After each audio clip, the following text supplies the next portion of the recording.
नमस्कार दोस्तों, एक बार फिर आपका इलेक्ट्रिशियन ट्यूटोरियल पर स्वागत है।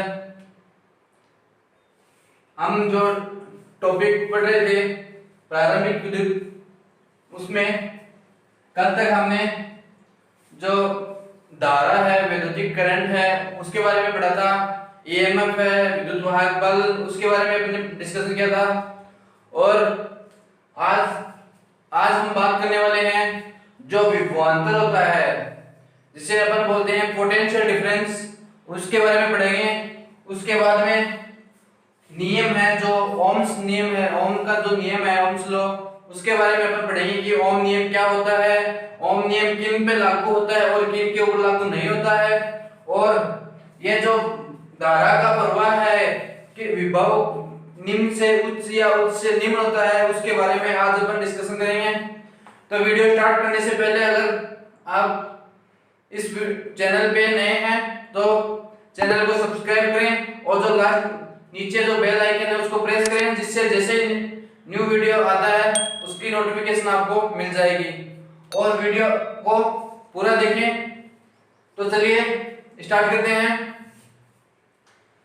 विभवांतर, जिसको अपन बोलते हैं वोल्टेज विभवांतर, जो है पोटेंशियल डिफरेंस, इसको V से प्रदर्शित किया जाता है। और जो इसका मात्रक होता है वो इसका भी मात्रक वोल्ट होता है।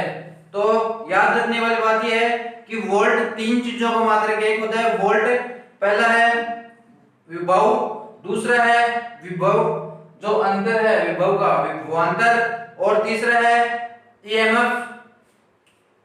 इन तीनों का ही जो मात्रक होता है वो वोल्ट होता है। उसके बाद में ये जो विभवांतर है होता क्या है, तो ये जो विभवांतर है, जो चालक होता है, जो चालक तार होता है, चालक अर्थात चालक वो कहता है जिसके अंदर मुक्त इलेक्ट्रॉन की संख्या होती है, और जो मुक्त इलेक्ट्रॉन्स के कारण उसमें जो धारा है उसका प्रवाह होता है। वो सभी जो प्रकृति के अंदर सभी पदार्थ जिनमें इलेक्ट्रॉन्स, जो मुक्त इलेक्ट्रॉन्स होते हैं वो होंगे, और उसके अंदर जो धारा का प्रवाह है वो होगा। तो वो जो पदार्थ है प्रकृति के अंदर, जो कोई भी हो जिसके अंदर इलेक्ट्रॉन जो मुक्त होते हैं, मुक्त इलेक्ट्रॉन, और धारा का प्रवाह होता है, वो सभी चालक कहलाते हैं। तो ये एक चालक है, इसके दो सिरे हैं, एक सिरा ये है और ये दूसरा सिरा ये है। उसके अंदर जो ये बिंदु है, ये दो बिंदु है, उन दोनों के बीच में जो विभव होता है, जो पोटेंशियल जो विभव है, इन दोनों के बीच में मान लो ये A है, ये पॉइंट B है, इन दोनों पॉइंट के बीच में जो विभव है उसका जो अंतर होता है, दोनों के इस पॉइंट पे विभव और इस पॉइंट पे विभव, इन दोनों का जो अंतर होगा वो होता है विभवांतर। इसके अंदर जो ये नाम है इसका विभवांतर, उससे ही अपने को पता चल जाता है कि जो ये विभवांतर क्या है, विभव का अंतर है। विभव का अंतर किस पे है, जो चालक तार है उसके दोनों सिरों हैं उनके बीच के अंदर जो विभव है उनका जो अंतर होता है वो विभवांतर होता है। उसके बाद में ये विभवांतर जो कि आवेश है उसको एक स्थान से, जो आवेश होता है उसको एक स्थान से दूसरे स्थान पर स्थानांतरित करने वाला होना चाहिए। ये जो विभवांतर होता है इसकी एक कंडीशन होती है कि ये जो विभवांतर है आवेश को एक स्थान से दूसरे स्थान पर ले जाने या स्थानांतरित करने वाला होना चाहिए। उसके बाद में एक महत्वपूर्ण पॉइंट है, इसके बारे में अपन पहले भी, जो इससे पहले जो विभव विद्युत है, प्रारंभिक विद्युत इलेक्ट्रिसिटी, उसके बारे में अपन डिस्कशन किया था। उसमें बताया था कि जो ये अपना इलेक्ट्रॉन है, जो ये इलेक्ट्रॉन है उसका जो प्रवाह होता है वो कहां से होता है, तो इलेक्ट्रॉन का प्रवाह मैंने बताया था आपको कि जो माइनस से प्लस इलेक्ट्रॉन्स का प्रवाह होता है इलेक्ट्रॉन का, और जो धारा है वो इसके विपरीत होती है, जिसको अपन बोलते हैं करंट। धारा प्लस से माइनस की ओर बहती है। उसी प्रकार आज वापस एक पॉइंट है, धारा का प्रवाह, इलेक्ट्रॉन का प्रवाह है और धारा का प्रवाह है। तो इसके अंदर जो धारा है उसका प्रवाह है हमेशा जो निम्न विभव होगा निम्न कम विभव होगा, निम्न उससे उच्च विभव की ओर जो धारा है उसका प्रवाह होता है। तो ये धारा है उसका प्रवाह है निम्न विभव से उच्च विभव की तरफ होता है। तो ये कुछ छोटे छोटे जो बेसिक से टॉपिक होते हैं उसमें कुछ पॉइंट होते हैं जिनको एग्जाम के अंदर ऐसा उठा के वो एग्जामिनर अपने को क्वेश्चन पूछ लेता है कि जो इलेक्ट्रॉन है या धारा के बारे में पूछ लेता है कि धारा का प्रवाह है किस तरफ होता है। तो एक ऑप्शन दे देता है उच्च विभव से निम्न विभव की ओर, दूसरा दे देता है निम्न विभव से उच्च विभव की ओर, थर्ड दे देता है प्लस से माइनस की ओर, और फोर्थ ऑप्शन दे देता है इनमें से कोई नहीं। तो उसके अंदर अपना जो आंसर होगा वो होगा निम्न विभव से उच्च विभव की ओर। उसके बाद में नेक्स्ट है इलेक्ट्रॉन। धारा की तो बात हो गई, अब है इलेक्ट्रॉन। तो ये जो इलेक्ट्रॉन है वो उच्च विभव से निम्न विभव की ओर जाता है, अर्थात जो धारा है, धारा के जो इलेक्ट्रॉन होता है वो हमेशा धारा के विपरीत चलता है, चाहे वो बात हो प्लस से माइनस की ओर, चाहे वो बात हो निम्न विभव से उच्च विभव की ओर। प्लस से माइनस के अंदर अगर करंट प्लस से माइनस आ रही है तो ये जो अपना इलेक्ट्रॉन होता है वो माइनस से प्लस की ओर जाएगा, यह गति प्लस माइनस से प्लस की ओर प्रवाहित होगा। उसके बाद में ये धारा का प्रवाह भी निम्न विभव से उच्च विभव की ओर होता है। तो जो इलेक्ट्रॉन होता है वो धारा के विपरीत में जो उच्च विभव होगा उस विभव से निम्न विभव की ओर जो है इलेक्ट्रॉन है उसका प्रवाह होगा। तो ये थी विभवांतर जिसके अंदर इलेक्ट्रॉन तथा धारा का प्रवाह है। उसके बाद में एक नियम आता है जिसको बोलते हैं ओम्स लॉ, या जिसे बोलते हैं ओम नियम। ओम नामक एक वैज्ञानिक था जिसने एक नियम दिया था, ओम का नियम, जो अपनी प्रारंभिक विद्युत है उसके अंदर बहुत ही जो महत्वपूर्ण नियम होता है वो ओम्स नियम होता है। जो ओम का जो नियम है वो होता है, ओम का नियम को इससे रिप्रेजेंट करते हैं ओम।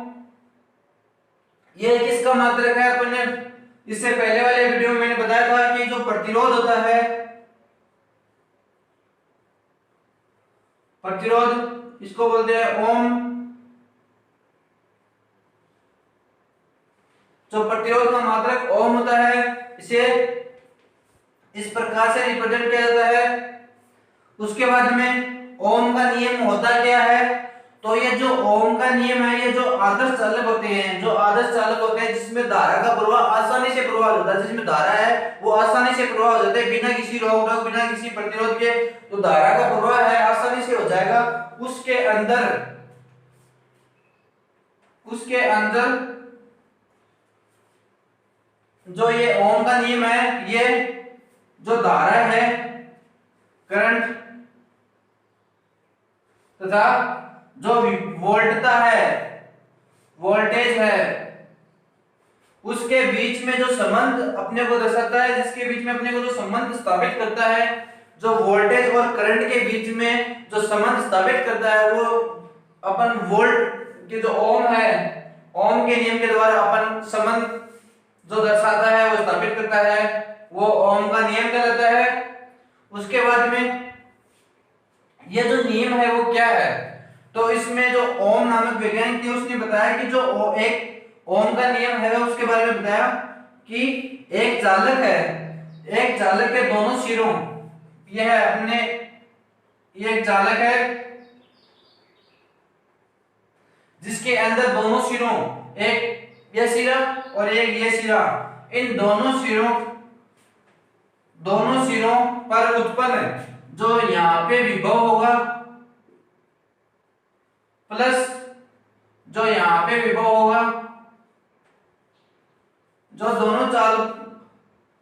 दोनों सिरों पर उत्पन्न कुल विभवांतर या जो विभव का जो अंतर होता है इन दोनों का विभवांतर, प्लस नहीं होगा, यहाँ पे माइनस होगा। अंतर का मतलब माइनस, दोनों के यहाँ पे विभव और यहाँ पे विभव दोनों का जो अंतर है उसका जो ये अंतर है वो उस चालक में जो प्रवाहित होने वाली जो धारा है, जो धारा है इस चालक तार के अंदर, ये चालक तार अपन ने दिया है, उसके अंदर जो धारा प्रवाहित हो रही है वो उस जो विभवांतर है, विभव का जो अंतर है दोनों सिरों के बीच में, वो धारा के समानुपाती होता है। धारा समानुपाती,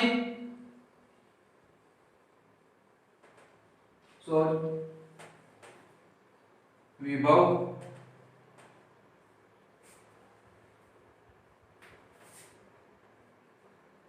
जो अपना विभव है ये हो गया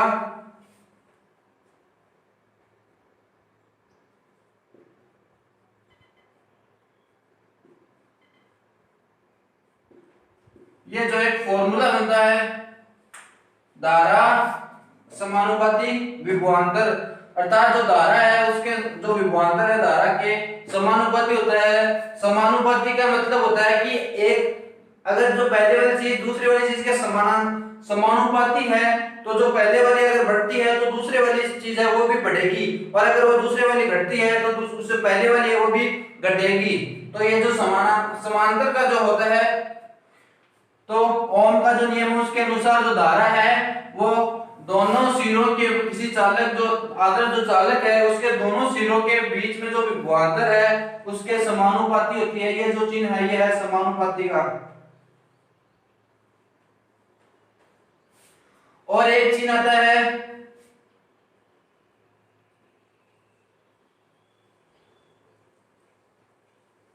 ये वाला, जिसके ऊपर एक लगा होता है, ये होता है विक्रमानुपाती।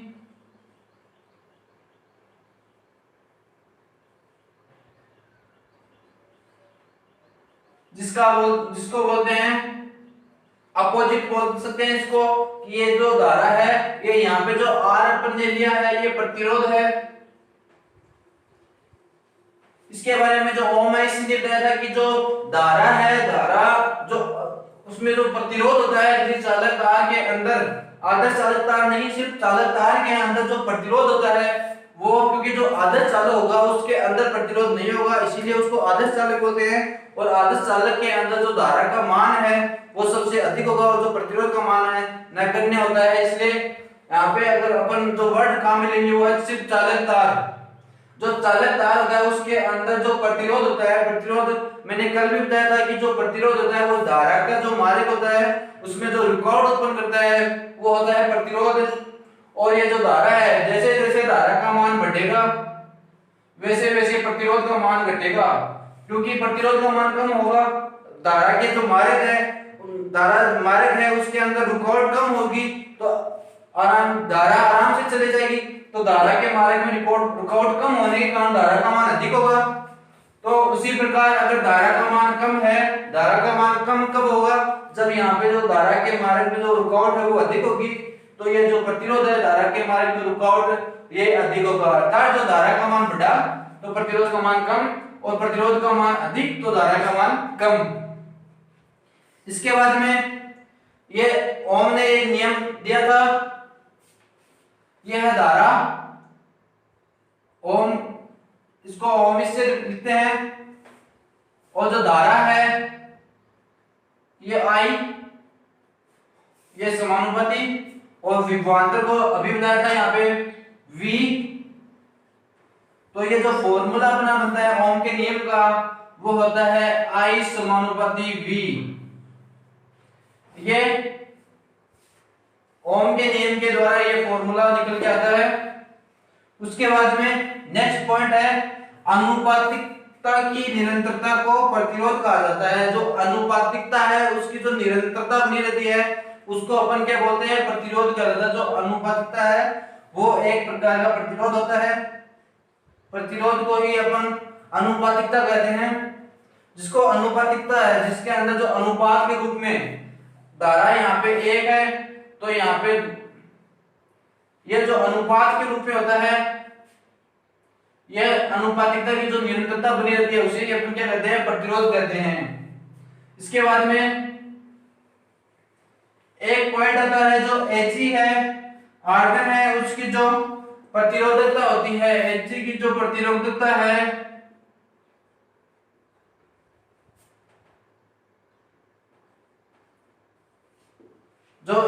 है उसकी ओम के नियम के अनुसार जो इसकी प्रतिरोधकता है वो है 1.6 into 10 की पावर -8 ओम इंटू मीटर। ये इसकी प्रतिरोधकता होती है। ये एक ध्यान में रखने वाला पॉइंट है, इसको भी ध्यान में रखना। इसके बाद में आगे अपन बात करते हैं ओम का नियम के अंदर आगे ओम के नियम के अंदर अपने को क्या क्या प्राप्त होता है। उसके बाद में जो ओम का नियम है उसके जो फॉर्मूले हैं वो किस प्रकार से अपन प्राप्त करते हैं, क्या क्या फॉर्मूले हैं, किसके समानुपाती होती है, किसके जो है व्युत्क्रमानुपाती होती है। इसके बाद में बात करते हैं ओम का नियम के किस पे लागू होता है और ये जो नियम है वो किस पे लागू नहीं होता है। तो जिन जो ओम का जो नियम है जिन पदार्थों के ऊपर लागू होता है या जो डिवाइस या जो उपकरण होते हैं उन पर लागू होता है, उन उपकरण को जो उपकरण होते हैं जिन पे ये ओम का नियम लागू होता है उनको बोलते हैं ओहमीय डिवाइस या फिर जो ओहमीय उपकरण बोलते हैं।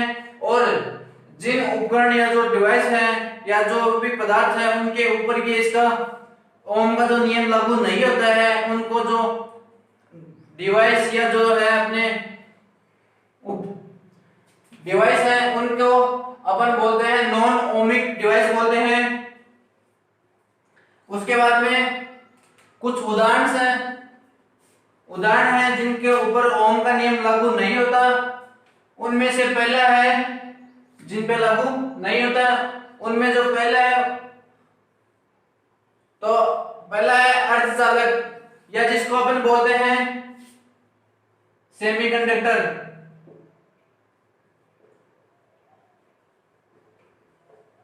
अर्धचालक या जिसको अपन बोलते हैं सेमीकंडक्टर, उनमें जो सेमीकंडक्टर है वो है सिलिकॉन 14 और जर्मेनियम 32 के ऊपर जो ओम का नियम है वो लागू नहीं होता है। इसलिए ये जो पदार्थ है ये नॉन ओमिक पदार्थ है।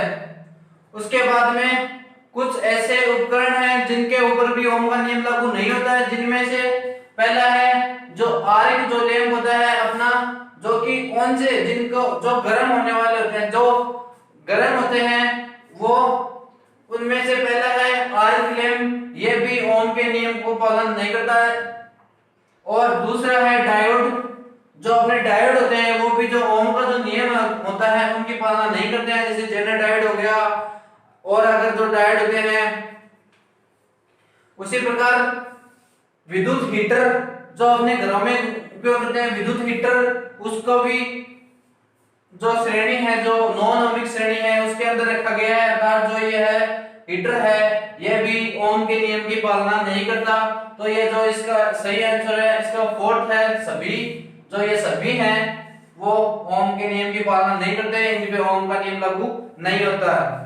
उसके बाद में एक पॉइंट है जो है फिलामेंट है, जो विद्युत हीटर है उसका जो फिलामेंट होता है ना वो किसका बना होता है। तो ये जो विद्युत हीटर का जो फिलामेंट है वो नाइक्रोम से बना होता है, और जो नाइक्रोम है वो निकिल प्लस क्रोमियम मिलकर नाइक्रोम बनते हैं। जो ये निकिल है,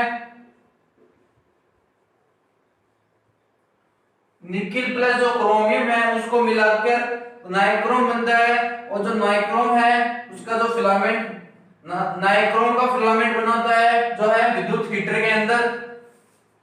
उसके बाद में नेक्स्ट पॉइंट आता है जो बल्ब है, जो अपना बल्ब होता है जो घरों में अब कम यूज में रहते हैं, क्योंकि अब जो है एलईडी लाइट्स या फिर जो सीएफएल्स है, सीएफएल का भी जो चलन है वो धीरे धीरे खत्म हो चुका है, और जो ये बल्ब है उनमें वो भी ज्यादातर से विलुप्त हो गए हैं।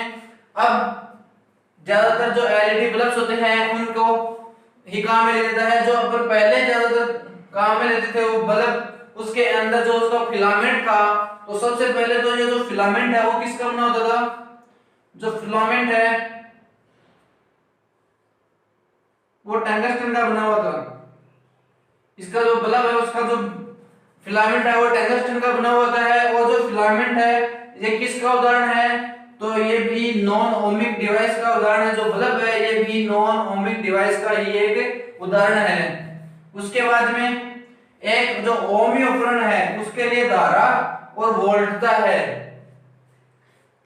जो वोल्टता धारा और वोल्टता का ग्राफ है वो क्या होता है, लाइनर होता है, अर्थात सीधा। जितनी जितना ग्राफ धारा का बढ़ा उतना ही वोल्टता का बढ़ा, अर्थात जो इसका जो ग्राफ होता है वो लाइनर ग्राफ होता है। ये एक इंपॉर्टेंट पॉइंट है। ये जो ग्राफ है इस प्रकार का होता है, मान लो इधर वोल्टेज है और इधर करंट है और यहाँ पे ओ, तो ये जो ग्राफ है इसका लाइनर तो सीधा ऐसे होगा। तो ये कौन सा ग्राफ है, जो ये डायग्राम है अपना वो लाइनर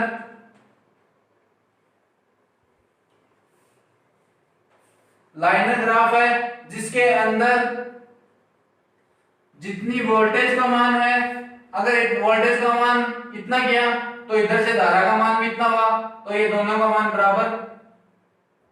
उसके बाद में आगे बढ़ाया, आगे धारा का मान यहाँ पे इतना गया तो यहाँ पे वोल्टेज का मान भी इतना, अर्थात जो वोल्टेज और धारा का मान है एक रैखिक, जो एक लाइनर ग्राफ है उसका निर्माण करते हैं। उसके बाद में जो अपना नेक्स्ट पॉइंट आता है, जो ओम का जो नियम है उसके द्वारा जो फॉर्मूला होता है वो है, तो उसके बारे में थोड़ा मैं डिटेल से बता देता हूं।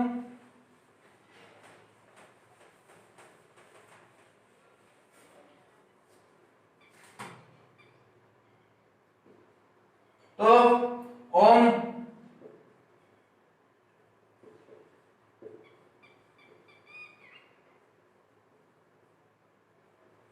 जो सूत्र होता है, तो ओम ने पहले तो ये बताया कि जो धारा है या जो वोल्टेज है वो धारा के समानुपाती होती है। इसका अपन एक डेल्टा के रूप में याद रखने के लिए डेल्टा बनाते हैं, एक त्रिभुजाकार एक आकृति बनाते हैं जिसके अंदर इस प्रकार से इसको बांटा जाता है। तो इसमें सबसे पहले जो ऊपर वाला हिस्सा है इसमें V और स्टार्टिंग में नीचे I और R। इसका मतलब ये होता है जो V है इससे अपन करेंगे, सबसे पहले V को लेते हैं। तो पहला फॉर्मूला अपना होता है V इक्वल्स टू I और ये R है, ये गुना हो रहे हैं यहाँ पे, तो V equals to I into R। ये यहाँ पे R प्रतिरोध है, I धारा और ये विभवांतर। इसके बाद में अगर अपन V को ना लेकर पहले V थर्ड सेकेंड और ये थर्ड, उसके बाद में I धारा है, धारा को लेते हैं तो धारा के बराबर होगा V। इस वाले से लेंगे तो ऊपर तो V आएगा नीचे R आएगा, तो ऊपर की तरफ V और R, गलती से भी आप ये V है इसको नीचे की तरफ मत कर देना, क्योंकि अगर आपने V को नीचे की तरफ R की जगह लिख दिया तो ये फॉर्मूला है और इसके बाद में जो मान होगा वो पूरा ही परिवर्तित हो जाएगा और ये जो ओम का नियम है वो भी पूरा गलत हो जाएगा, क्योंकि जो I है वो वोल्टेज के बराबर होती है, अर्थात जो I का मान धारा का मान बढ़ेगा तो वोल्टेज का मान भी बढ़ेगा और ये प्रतिरोध है इसका मान घटेगा। तो इसका ध्यान रखना। ये था इसका फॉर्मूला। इस फॉर्मूले से अपन एक क्वेश्चन डिस्कस कर लेते हैं, जो है 5 ओम के प्रतिरोध को 10 वोल्ट की बैटरी से जोड़ा जाता है तो बैटरी में प्रवाहित धारा होगी। तो ये जो प्रतिरोध है उसको 5 ओम का प्रतिरोध है और जो बैटरी के अंदर जो विभवांतर है वो 10 वोल्ट है। तो सबसे पहले अपने वो प्रतिरोध दे रखा है, R का मान दे रखा है 5 ओम। उसके बाद में नेक्स्ट है विभवांतर 10 वोल्ट और अपने को पूछा क्या है, जो इसके अंदर प्रवाहित धारा है, धारा का मान पूछा है। तो अपन इस फॉर्मूला के द्वारा धारा का मान अपन ज्ञात कर सकते हैं। इस प्रकार से I को छुपा लेंगे और जो आगे पोर्शन बचता है V/R, इसके अंदर जो वैल्यू है वो रख देंगे। V का मान अपने को 10 दे रखा है, ओम का जो R का मान है वो अपने को 5 दे रखा है। इससे इसको डिवाइड करेंगे तो जो I का मान है 2 एम्पियर आ जाएगा, जो धारा का मान है वो 2 एम्पियर, इसका आंसर आ जाएगा। ये था एक छोटा सा क्वेश्चन इस फॉर्मूले को समझाने के लिए। तो ये थी आज की क्लास जिसमें अपन ने ओम के नियम के बारे में और उसके जो फॉर्मूले हैं उनके बारे में पढ़ा और किस पे लागू होता है किस पे लागू नहीं होता है। इसी के साथ आज की क्लास को यही समाप्त करते हुए धन्यवाद।